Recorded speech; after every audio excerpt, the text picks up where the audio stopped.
ಅಪಘಾತ ವಲಯವಾಗಿ ಮಾರ್ಪಟ್ಟ ರಾಠಿ ಸೇತುವೆ ಸೌಪರ್ಣಿಕಾ ನದಿಗೆ ಅಡ್ಡಲಾಗಿ ನಿರ್ಮಿಸಿರುವಂತಹ ಈ ಸೇತುವೆ ಅಪಘಾತ ವಲಯವಾಗಿ ಮಾರ್ಪಟ್ಟಿದೆ. ಅಪಘಾತ ವಲಯವಾಗಿ ಮಾರ್ಪಟ್ಟ ಅರಾಟೆ ಸೇತುವೆ ಸೌಪರ್ಣಿಕಾ ನದಿಗೆ ಅಡ್ಡಲಾಗಿ ನಿರ್ಮಿಸಿರುವಂತಹ ಈ ಸೇತುವೆ ಉಡುಪಿ ಜಿಲ್ಲೆಯ ಬೈಂದೂರು ತಾಲೂಕಿನಲ್ಲಿರತಕ್ಕಂತ ಸೌಪರ್ಣಿಕಾ ನದಿ ಅರಾಟೆ ಸೇತುವೆ ಮೇಲೆ ಸಂಚರಿಸಲು ನಿತ್ಯ ವಾಹನ ಸವಾರರು ಪರದಾಡ್ತಾ ಇದ್ದಾರೆ. ಪ್ರತಿನಿತ್ಯವೂ ಕೂಡ ಪರದಾಡ್ತಾ ಇದ್ದಾರೆ ವಾಹನ ಸವಾರರು. ನೀವು ಕೂಡ ದೃಶ್ಯಾವಳಿಗಳಲ್ಲಿ ಗಮನಿಸಬಹುದಾಗಿದೆ. ಉಡುಪಿ ಜಿಲ್ಲೆಯ ಬೈಂದೂರು ತಾಲೂಕಿನಲ್ಲಿರತಕ್ಕಂತ ಸೌಪರ್ಣಿಕಾ ನದಿಗೆ ಅಡ್ಡಲಾಗಿ ಕಟ್ಟಿರ್ತಕ್ಕಂತ ಆ ಒಂದು ಸೇತುವೆ. ಹಾಗಾದ್ರೆ ಏನಾಗಿದೆ?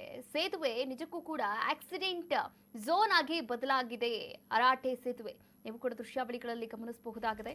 ಉಡುಪಿ ಜಿಲ್ಲೆಯ ಬೈಂದೂರು ತಾಲೂಕಿನಲ್ಲಿರತಕ್ಕಂತ ಈ ನದಿಗೆ ಅಡ್ಡಲಾಗಿ ಕಟ್ಟಿರ್ತಕ್ಕಂತ ಆ ಸೇತುವೆ ನೋಡಿ. 2 ಸೇತುವೆಗಳ ಪೈಕಿ ಒಂದು ಸೇತುವೆ ಕ್ಲೋಸ್ ಮಾಡಲಾಗಿದೆ.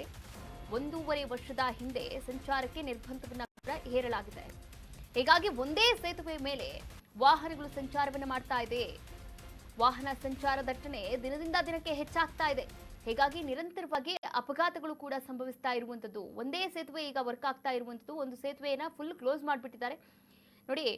ಒಂದು ಸೇತುವೆ ಏನು ಅಂತಂದ್ರೆ ಒಂದ್ ಕಡೆ ಹೋಗೋಕೆ ಓಕೆ, ಆದ್ರೆ 2 ವೇ ಕೂಡ ಇರುವಂತದ್ದು. ಆ ಕಡೆಯಿಂದ ಬರಬೇಕು, ಈ ಕಡೆಯಿಂದ ಹೋಗ್ಬೇಕು ಅಂತಂದ್ರೆ ಆ ಒಂದು ಸೇತುವೆ ಮೇಲೆ ನಿರಂತರವಾಗಿ ವಾಹನಗಳ ದಟ್ಟಣೆ ಕೂಡ ಹೆಚ್ಚಾಗ್ತಾ ಇರುವಂತದ್ದು. ಹೀಗಾಗಿ ಒಂದು ಆಕ್ಸಿಡೆಂಟ್ ಝೋನ್ ಆಗಿ ಮಾರ್ಪಡ್ತಾ ಇರುವಂತದ್ದು. ಯಾವಾಗ ಸ್ವಾಮಿ ದುರಸ್ತಿ ಅಂತ ಸಾರ್ವಜನಿಕರು ಅಲ್ಲಿ ಕಿಡಿಕಾರ್ತಾ ಇದ್ದಾರೆ, ಕೇಳ್ತಾ ಇದ್ದಾರೆ. ನಿರಂತರವಾಗಿ ಅಪಘಾತಗಳು ಆಗ್ತಾನೆ ಇದೆ ಆ ಒಂದು ಸೇತುವೆ ಮೇಲೆ. ಪನ್ವೇಲ್ ಮತ್ತು ಕನ್ಯಾಕುಮಾರಿಯನ್ನ ಸಂಪರ್ಕಿಸುವಂತಹ ಹೆದ್ದಾರಿ ಇದಾಗಿದೆ. ಇನ್ನು ರಾಷ್ಟ್ರೀಯ ಹೆದ್ದಾರಿ 66ರಲ್ಲಿ ನಿರ್ಮಾಣ ಮಾಡಲಾಗಿರ್ತಕ್ಕಂಥ ಸೇತುವೆ ಇದಾಗಿರುವಂತದ್ದು. ಈ ಕುರಿತಂತೆ ಸಾರ್ವಜನಿಕರು ಕೂಡ ಮಾತನಾಡಿದ್ದಾರೆ. ಏನ್ ಮಾತನಾಡಿದ್ದಾರೆ ನೋಡ್ಕೊಂಡು ಬರೋಣ. 2024ರ ಅಂತ್ಯದಿಂದ ಸೆಪ್ಟೆಂಬರ್ ಅಕ್ಟೋಬರ್ ತಿಂಗಳಿಂದ ರಾಷ್ಟ್ರೀಯ ಹೆದ್ದಾರಿ 66ರ ಅರಾಟೆ ಹಳೆ ಸೇತುವೆಯನ್ನು ಸಂಚಾರಕ್ಕೆ ಬಂದ್ ಮಾಡಿದ್ದಾರೆ. ದುರಸ್ತಿ ಹಾಗೂ ಕುಸಿಯುವ ಭೀತಿ ಇರುವುದರಿಂದ ಅದನ್ನು ಬಂದ್ ಮಾಡಿದ್ದಾರೆ. ಆದರೆ ಇನ್ನೂ ತನಕ ಯಾವುದೇ ಕಾಮಗಾರಿ ಆರಂಭ ಆಗಿಲ್ಲ. ಹಲವಾರು ಅಪಘಾತಗಳು ಈಗ ಈ ಹೊಸ ಬ್ರಿಡ್ಜ್ ಮೇಲೆ ಒಂದು ಸೈಡಲ್ಲೇ ಸಂಚಾರಕ್ಕೆ ಮುಕ್ತ ಮಾಡಿಕೊಟ್ಟಿದ್ದಾರೆ. ಅಲ್ಲಿಂದ ಹಲವು ಅಪಘಾತಗಳು ನಡೆದಿವೆ, ಕೆಲವು ಜೀವಹಾನಿಗಳು ಆಗಿದೆ. ಅದೇ ರೀತಿ ಇತ್ತೀಚೆಗೆ ಅಂದರೆ ಒಂದು ಮಳೆಗಾಲ ಅಂತ ಆಯ್ತು, ಇನ್ನೊಂದು ಮಳೆಗಾಲ ಈಗ ಬರ್ತಾ ಇದೆ. 4 ತಿಂಗಳ ಹಿಂದೆ ಇಲ್ಲಿ ಒಂದು ಕಾಮಗಾರಿಗೆ ಅಂತ ಶಿಲಾನ್ಯಾಸ ಸಹ ಆಗಿದೆ ಅಂತ ಪೇಪರಲ್ಲಿ ಸುದ್ದಿ ತಿಳಿದಿದ್ದೇವೆ. ಸೊ ಆದಷ್ಟು ಶೀಘ್ರ ಕಾಮಗಾರಿ ಆರಂಭ ಆಗಲಿ. ನಮ್ಮ ಹಳೆ ಸೇತುವೆ ಹೊಸದಾಗಿ ಅಥವಾ ದುರಸ್ತಿಯಾಗಿ ಸಂಚಾರಕ್ಕೆ ಮುಕ್ತಗೊಳಿಸಬೇಕೆಂತ ಆಗ್ರಹಿಸ್ತಿದ್ದೇವೆ. ಅದೇ ರೀತಿ ಸದ್ಯ ಕಾಮಗಾರಿ ಆರಂಭ ಆದರೂ ಮಳೆಗಾಲ ಸಹ ಆರಂಭ ಆಗ್ತಾ ಇದೆ. ಈ ಸಂದರ್ಭದಲ್ಲಿ ಸಂಬಂಧಪಟ್ಟ ಇಲಾಖೆ IRB ಅಥವಾ ಇನ್ನಿತರ ಇಲಾಖೆಯವರು ಸೂಕ್ತ ಮುನ್ನೆಚ್ಚರಿಕಾ ಕ್ರಮಗಳನ್ನು ವಹಿಸಬೇಕು.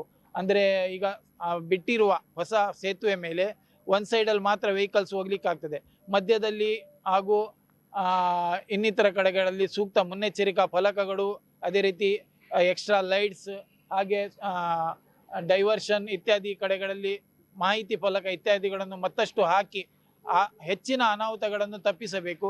ಅದೇ ರೀತಿ ಆದಷ್ಟು ಶೀಘ್ರ ಕಾಮಗಾರಿ ಆರಂಭಿಸಬೇಕು ಹಾಗೂ ನಮ್ಮ ಹಳೆಯ ಪುರಾತನ ಸೇತುವೆಯನ್ನು ನಮಗೆ ಸಂಚಾರಕ್ಕೆ ಅನುವು ಮಾಡಿಕೊಡಬೇಕು. 2024ರ ಅಂತ್ಯದಿಂದ ಸೆಪ್ಟೆಂಬರ್ ಅಕ್ಟೋಬರ್ ತಿಂಗಳಿಂದ ರಾಷ್ಟ್ರೀಯ ಹೆದ್ದಾರಿ 66ರ ಅರಾಟೆ ಹಳೆ ಸೇತುವೆಯನ್ನು